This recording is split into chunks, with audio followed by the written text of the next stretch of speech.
En ces jours-là paraît Jean le Baptiste, qui proclamait dans le désert de Judée: Convertissez-vous, car le royaume des cieux est tout proche. Jean est celui que désignait la parole prononcée par le prophète Isaïe. Voix de celui qui crie dans le désert: Préparez le chemin du Seigneur, rendez droit ses sentiers. Matthieu 3, 1, 12.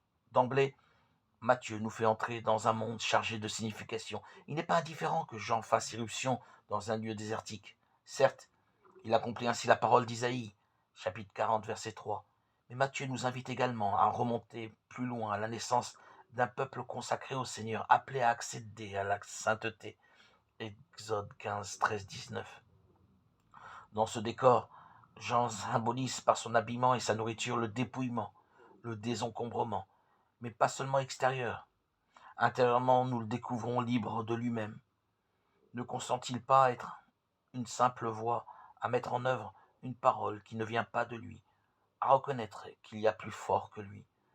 Et c'est bien cette disponibilité intérieure, cette humilité, à laquelle renvoie également l'étymologie du Jourdain, associée à la descente, qui lui permet en vrai prophète de reconnaître que le royaume des cieux est tout proche.